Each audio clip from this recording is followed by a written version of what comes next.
in the business. I mean, you name it. Pitching, hitting, fielding. She does the whole deal now. I wish I could do anything and make it look as easy as she makes softball look, Yep. Pretty good. but I don't. Really good. With that said, let's get down to Tiger Town and get Valerie Cagle on the program. Valerie, there you are. First of all, welcome to the show and congrats on the year. I know last year you're kind of beat up, banged up, injured a little bit, and kept quiet and just said, let's just put some dirt on it and go play. But man, when you were healthy this year, you've been lights out. So congratulations on an awesome season. Thank you. It's been a lot of fun and definitely good to, be back to feeling like myself.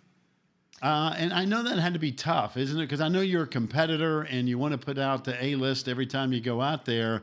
And when the body can't answer, it's hard to get to that level. But man, alive, it seems like everything you've done this year, whether you're hitting, pitching, fielding, whatever the case may be, and you've been all over it. I mean, did you know going into it that, hey, this was going to be a different year for you?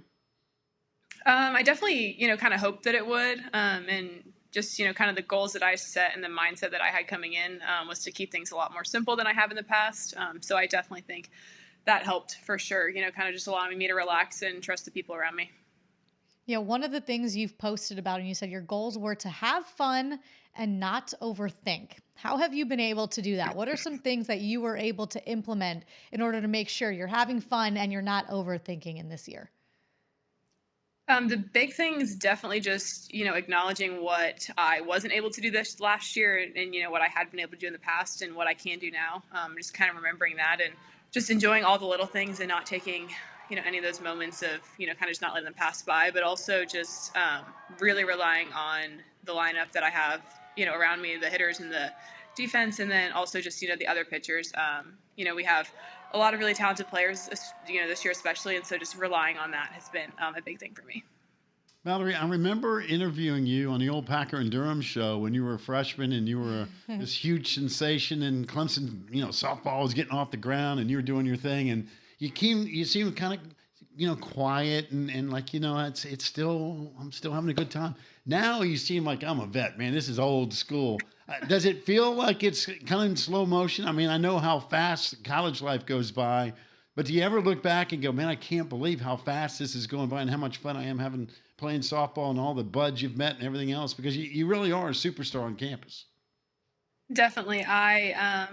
The other week, or I guess the beginning of this week, I realized that I graduated high school 4 years ago, and that definitely threw me off. It's crazy to think that I've been here for 4 years.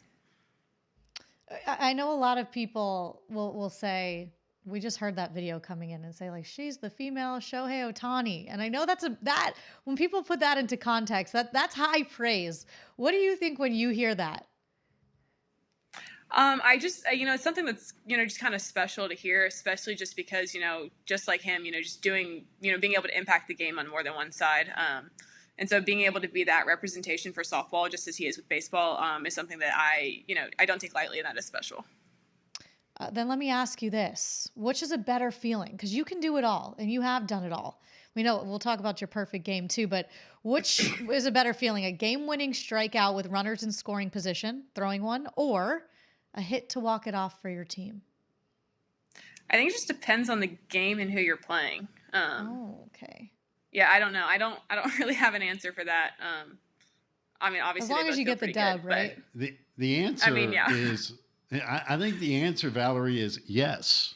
The answer is yes. I just know, whatever gets your blood pumping, but I'm sure both of them do. I want to go back to that perfect game because we saw some video of it and the lights are flashing and you're celebrating. You pitched the first perfect game in Clemson history in March. What was that moment like for you? And in the last few outs, what's kind of running through your brain? Because I know you say don't overthink is one of the things you wanted to do this season, but I have to imagine you were thinking about some things at that point. Yeah, I mean, you definitely know when you're throwing a no-hitter or a perfect game. At least I do. So just having to, really just talk myself through like, hey, one pitch at a time, like nothing changes, just really focusing in. But the one thing that I remember the most from that after the game is just the first people the first people that got out of the dugout to come to me were Brooke, Reagan, and Millie. And so just knowing that we have that, bond as a pitching staff, that we're going to support each other through the good and the bad and always have each other's back. That's the one thing that stands out to me from that. No, you are in the top 15 of the nation in 10 categories. which is ridiculous. If I said to you, Valerie, I'm going to allow you to be the top in any of those 10, which one would you pick? Well, I don't know what categories I'm in the top 10 for, so. Well, you pick. I mean, if I said to you, you can be known as the best player in whatever category. I mean, hitting, pitching, ERA, doubles, home runs. I mean, there's 1,000 of them. What would you pick? It's probably not going to be one that I'm anywhere close to the top or that you would think of, but something that I really pride myself on is not walking hitters. And so whenever I do give up those free passes, it really bothers me. So if I could be top in fewest walks allowed, that would be something that I would really like. That's a good answer. We'll check that statistic for you here. We'll see Good answer. if statistics there back in Bristol can get on that. Maybe we can find where you rank in that category. How would you describe, Valerie, because you've been front and center, what the ACC's been like this season?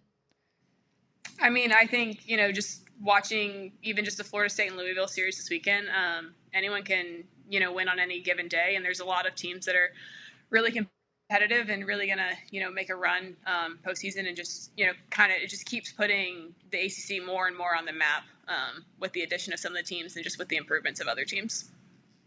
All right. So with that said, and you mentioned Florida State, and there was so much buildup leading into that particular series in Clemson. And the Noles do what they've been doing to a lot of folks. That is, they just come to town, they just win games, they find ways to win. What did you learn from that series, and what did you learn about this team immediately, the next 2 weeks after that? Because it would seem like Clemson lost its footing a little bit, then you kind of found it, you regrouped down the stretch. But what did you learn from the Florida State series? I think a lot of it is just that when you're playing tough teams like that, maybe sometimes, we still feel like, hey, they've been doing this for a long time and we haven't. But other than that first game, where we kind of, had a few more miscues, we were in those games. And so just reminding ourselves that just because we're facing a team like Florida State or someone that's, top competition doesn't mean that, we're not just as much in those games as anyone else. With that being said, what makes this team capable of a run to Oklahoma City?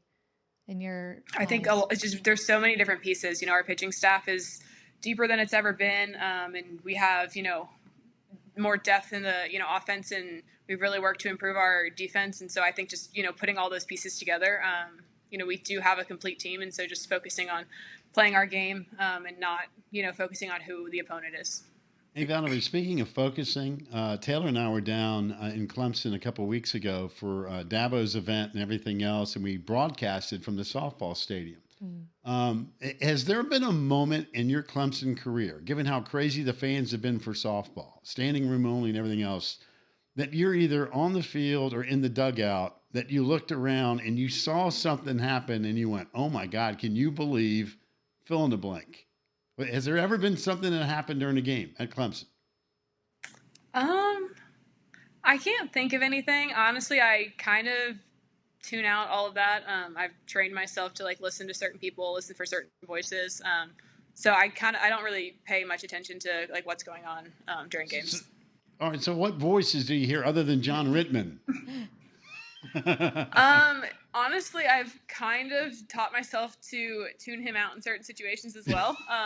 But no, I really focus in on KJ and Court's voices, our other two coaches, just because, they, kind of know those cues that I need and those things that I need to hear in certain situations. So I really train myself to just listen in for them. Do you think Rittman's going to be thrilled with that answer? I'm just asking. I mean, listen, it's not like he's going to bench the best player in college softball, but I mean, when you're like, yeah, coach, I got you. Well, I got you. You're checking him out. I got you. It's kind of what Taylor does to me all the during time. the show. Majority of the time. What is your relationship like with Coach Rittman? Because he obviously speaks so fondly of you, and he just had a career milestone winning number 900 here recently. What's that relationship like between the two of you? Ever since I've stepped on campus and even before then, he's always made it very known that, whatever I need, he's there for. And, he tries to look out for the best for me, not just, as a player, but just as a person in general. All right, before we let you go, are we done with finals? Is that over and done with now? Rearview mirror, you still got some work to do?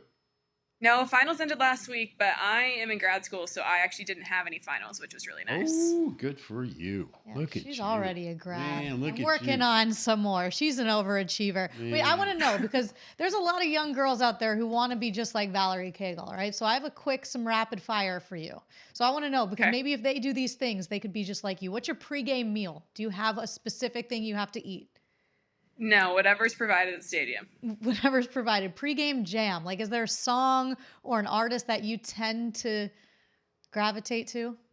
I don't have a song, but I usually turn on reggae before games. Reggae before games. Never guessed that. Do you have a ritual? I know a lot of baseball, softball players are very particular about how they do things. No, I mean, I usually have a routine. Like I'll go out and I'll do my arm care, my band work. And then before a game, I'll go in our mud room, or if we're away, let's find like a quiet spot to just sit for a few minutes and just kind of, just get out of my own head and just kind of take the moment in. And that's why she chooses reggae, because she zones out to a beach somewhere and voila, there's Valerie Cagle. Some people feel the rain. Some people get wet. Bob Marley. That's all I got for you. And by the way, you were third in the ACC, I'm being told, in that walk category. So keep it up. It is. I will do my best. There It you is. Well, listen, it's an honor to watch you play. You're a great, great player, great representative of the school. Congrats on all your studies and good luck this week and beyond. It's been fun to watch you. Thank you. Thank you for having me on. You got it, Valerie. Thanks, Take Valerie. care. Valerie Cagle. And I kid her not, when Okay. she first hit the scene at Clemson, I remember Wes and I interviewing her, and she was so quiet and like, oh my gosh, and kind of bigger than life. And now she's just like, yeah, man, let's go play. Let's go. She's a go graduate. dominate. She's an ace. She's all that stuff. Big time. She's now the leader of the pack. It's so funny when you see student athletes or just athletes in general before they become what they become. She's a star. She's a star, and some of them are very quiet and reserved, and then all of a sudden overnight it's like, man, not anymore. You are now the mics in your face every time. You're now the one everyone's watching, and but that's what you sign up for, right? When you're one of the best in the game. Would not have guessed reggae though. Reggae. That was a fake left go right. So all the young girls out there who want to be Valerie Cagle like her, maybe reggae is a little part of the routine. Insert it in, see what happens. Never know. We'll keep the softball theme when we come back. Kind of a recap of what happened